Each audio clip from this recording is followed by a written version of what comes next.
Welcome everybody to another edition of CMA Math Academy. This is going to be our last little episode here before Thanksgiving break. You guys have worked really hard so far this year, so we want to keep that up going into break. Remember, you have a quiz tomorrow, so real quick, I want you to take a second. These are the pages you need to study for the quiz. So we've already done 121, 122, we did 154 yesterday with Mr. Shog. We're going to look at 164 and 161 today. These are the pages you're going to study. So what I need you to do right now is to get out your agenda or a piece of paper, a note card, sticky note, something, and write these pages down. So I'm going to give you just a second here. I need you to write these down so you can study them tonight, okay? Write it down.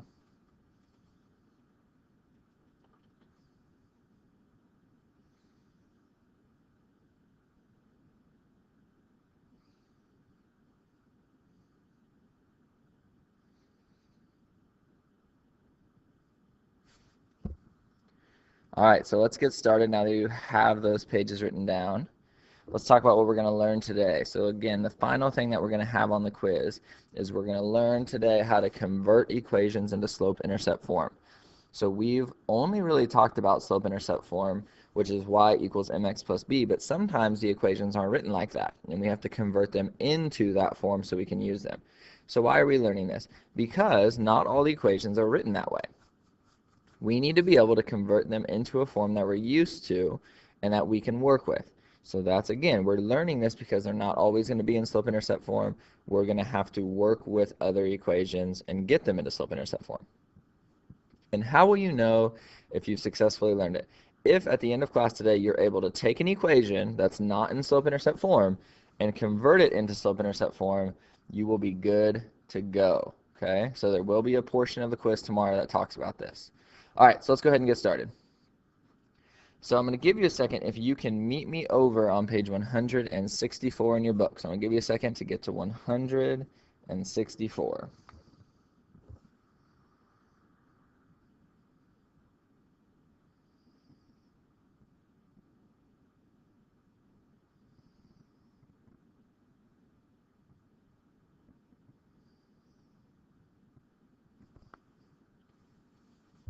All right, so we're going to go through 164 today. We are going to do part of this together. You're going to have some work time to do a few problems on your own, but let's start with the information up at the top that's in black lettering where it says each equation. Again, when I stop, everybody's following along, everybody reading the next word. All right, here we go. Each equation represents a relationship. Examine each and determine the slope and the y-intercept. Write the as an ordered pair. Okay, so we're going to change this just a little bit. And where it says write the y-intercept as an ordered pair, we're just going to say, we're going to cross off that part. And where it says write, we're going to say write the equation in slope-intercept form. So we're going to write all these equations in slope-intercept form. Now, one other thing I want to point out is remember this word linear means a straight line. So if we took all these equations and graphed them, they would all form a straight line because they are linear. So it's easy to remember linear has the word line in it. So linear, line, straight line. Okay? So let's look at these for a second. If we look through our equations, normally slope-intercept form is y equals mx plus b. Okay? That's the way it normally is over here. So let's look at these. Number 1 has y equals, but then it's all jumbled up. Number 2 is completely messed up. And as you look through the rest of them, none of them are in the order that we need. So let's start with number 1. Like I said, we're going to do a couple together. If we look at question 1, as we said earlier, it does start with y equals. Remember, we want our equations to all start with y equals. So far we're good. Okay, y equals, y equals. The next thing we need is mx. Now remember, m is supposed to be a number that represents slope. So let's look. Do we have a number and then x? Well, yes, we do. So far we're okay. The next step to this is that it has plus b. Now remember, it doesn't have to be plus. It could be minus. That's okay, as long as b is a number that represents the y-intercept.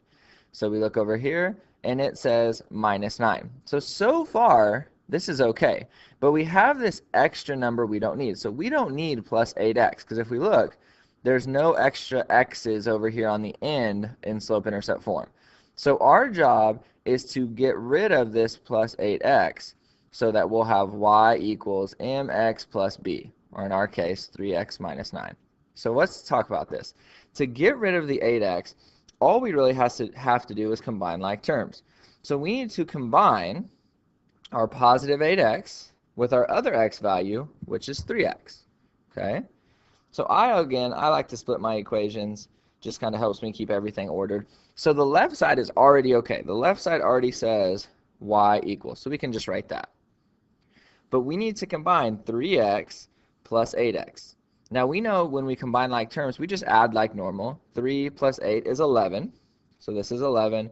And we keep our x. So 3x plus 8x gives us 11x. And we bring down our minus 9. Okay, so let's look at this. Now our equation says y equals 11, which would represent mx, and then plus b, or minus 9.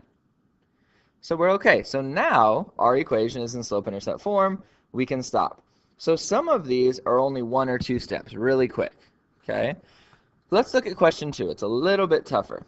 So in question 2, remember, we want y as the only thing by itself over here on the left. But if we look, we have a 4x and a 6 here next to the y that we don't need. We want y all by itself. So basically all we're doing is solving this equation for y. So we're going to split our equation.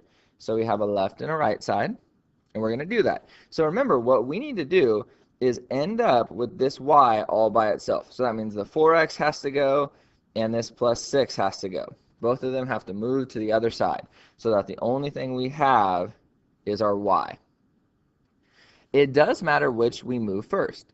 So we want to keep our coefficient of 6, what's with the y, we want to keep that for last. So our job to start with is to move 4x to the other side. Now we want to move the entire thing, all of that, 4 and x. So to move everything, we do the inverse of positive 4. So we know the inverse of positive 4 is negative 4. So we're going to subtract 4x from both sides. Okay. Now, our 4x's on the left side are going to cancel each other out because 4x minus 4x is 0. They zeroed out. We have not done anything with our 6y, so we're just going to drop that down. Okay. And then on the right side, we have 270 minus 4x. Now remember, from what we've talked about with combining like terms, 270 and negative 4 minus 4, we can't combine those because this has an x with it, and the 270 doesn't. So since we cannot combine these, remember, we can't just say 266x because the 270 doesn't have an x. So since we can't combine them, we write them out how we would say it. So we would say 270 minus 4x. So we just write that out the way we would say it. Okay? So let's check how we're doing so far. Remember, we want ours to say y equals, so we still have the 6 we have to get rid of. We want ours to say mx, so our x is still in kind of the wrong spot. It's over here at the end. And then plus b, well, we kind of have our whole number. This b is in the wrong spot too. So we still have some work to do. So the next thing we need to do is to get rid of just the 6 that's next to the y. So anytime we're splitting a coefficient, remember that's multiplication right now, 6 times y, we need to do the inverse of times, which is divide. So we're going to divide by 6. Now here's the kind of new thing that we haven't talked about yet is when you do this, you're going to divide everything by 6. So the whole other side gets divided by 6. Okay? So our 6's cancel out on the left side, which leaves us with just y on the left side. Now we need to do 270 divided by 6. So I'm going to give you a few seconds here. Do 270 divided by 6 and see what you get.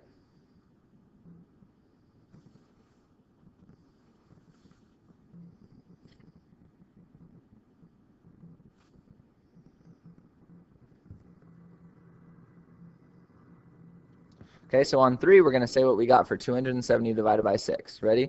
1, 2, 3. All right, we should have said 45. Okay, so we have 45 minus, because we still have that minus sign. Now let's look at what we have here. 4 divided by 6. Now we know 4 divided by 6 is going to give us a decimal, so we're not going to divide it. What we are going to do is reduce it. So we know that 4 over 6, both of those numbers are divisible by 2. So 4 over 6 reduces to 2 over 3, and we keep our x. Okay, so now let's check where we're at. Remember, we want y equals, which we have now, which is good, y equals. Next thing we want is a number next to x. Well, if we look at ours, in our equation, the number next to x is negative 2/3. That's at the end of our problem. We need to move that into our place where m should be.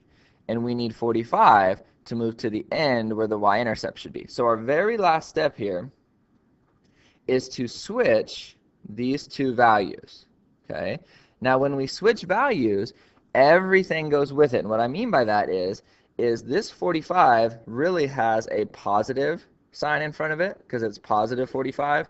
So plus 45 is moving, and our 2/3 has a minus sign in front of it. So negative 2/3 x is moving, and they're switching spots. So our final answer would be y equals, and I'm going to write this out to the side because I don't have a lot of room, y equals, I switch my values, negative 2/3 x plus 45. Okay, so let's double check real fast one last time. Do we have a y equals? Yes, we do. Do we have an m for slope? Yep, negative 2/3. X comes next. Plus 45 is our plus b, our y-intercept. So we're all good to go. So we are finished with this problem. Okay, so we're going to do one more together. We're going to skip down all the way down to the bottom to question number 7. So I want you to skip down to question number 7. Okay? So 7 is very similar to what we just did on number 2. So looking at 7, we have 4x minus 12y equals 48. Now remember, we want this y all by itself. So that tells us that 4x has to get moved. So if we split our equation, 4x has to move, and negative 12 has to move. So both of those have to move to the other side to get our y by itself. Okay, remember, you start with the 4x moving to the other side. Okay, 4x is positive, very similar to what we had up at the top. So we're going to move it by subtraction. So we're subtracting 4x from both sides. Our left side 4x's cancel out. We have negative 12y to bring down. So we have negative 12y that we're just dropping down that we haven't messed with yet. We still have 48 minus 4x on the right side. Remember, we cannot combine those, so we write them out. 48 minus 4x. We just write it out. Okay? Remember, our next step is to get rid of our negative 12. We want to split up that negative 12 and y, so we do it by division. We're going to divide everything by negative 12. Got to keep our negative sign intact. So everything gets divided by negative 12. So let's do that. Negative 12 divided by negative 12 cancels out because that's 1. So we end up with y equals. So I'm going to give you a second to do 48 divided by negative 12. Okay, on 3 we're going to say what 48 divided by negative 12 is. Remember, a positive divided by negative is a negative. So remember our signs here. Ready? 1, 2, 3. All right, we should have had negative 4. Now again, we have negative 4 divided by negative 12. Well, we know a negative divided by a negative becomes a positive, so that becomes positive. And 4/12, we can't actually divide it, but we can reduce it. Both of those numbers divide by 4. So 4 divided by 4 is positive 1. 12 divided by 4 is 3, and we keep our x. So we end up with y equals negative 4 plus 1/3 x. Now remember, we want ours to say y equals mx plus b, so we still need to switch these two values. Our negative 4 and our positive 1/3 x need to switch. Remember, when we switch them at the very end, everything goes with it. So like on our negative 4, the negative sign goes with it. In our 1/3 x, the positive sign goes with it. So we're switching these two values. So as I do that, I'm just writing it out. Y equals, I've switched them, so next comes positive 1/3 x. And then finally, I have negative 4. So if I look, I have y equals negative or positive 1/3 x minus 4. All right, so here's what you're going to do. You guys are going to try number 3. Remember, these parentheses are the distributive property, so you're distributing that 5. Okay, so you've got 3. You're going to do question 4. Remember, we want y by itself, so 8's got to move to the other side, so I want you to think about how you're going to do that. And I want you to do number 5. So this is kind of a combination. We've got some distributive property here, and we have a number that's got to move. So we have several things to move there, okay? I don't want you guys to worry about 6 or 8 right now. So I'm going to give you about 6 minutes here. I want to see what we can do with 3, 4, and 5, okay? Ready? Begin.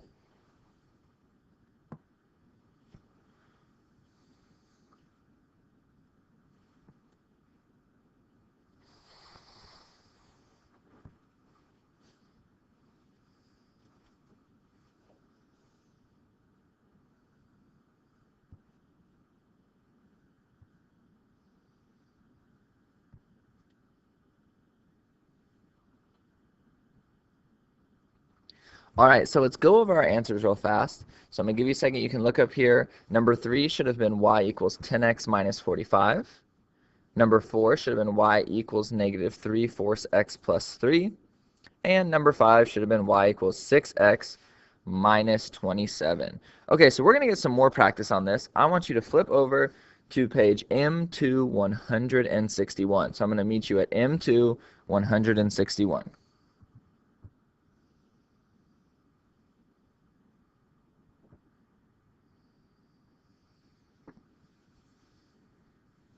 Okay, so here is M2 161. We are going to change some of these directions to fit our needs and what we're trying to learn today. So this is what the whole page looks like.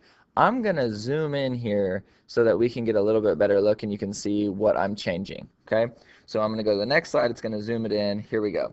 So here's what I'd like for you to do. The first thing we're going to do is we're going to cross out the box that says x-intercept. So you're going to take this box, you're going to put an X through it. We don't need that box, okay?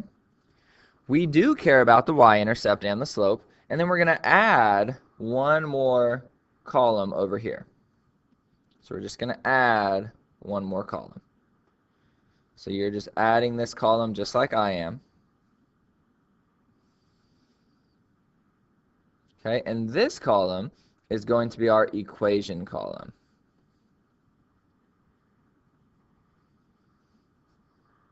Okay, so this is our equation column.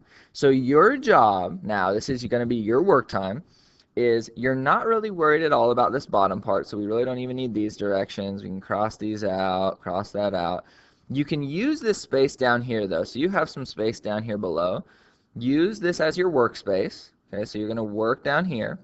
Okay, and your job is to take these 4 equations and rewrite them into slope-intercept form. When you're done with that, your equation, your new equation, will be written over here in the right column, and then you're going to tell me what the y-intercept and what the slope is in those columns, okay? So you have time to work. I'm going to give you about 10 minutes, and we'll go over answers. Okay, ready? Begin.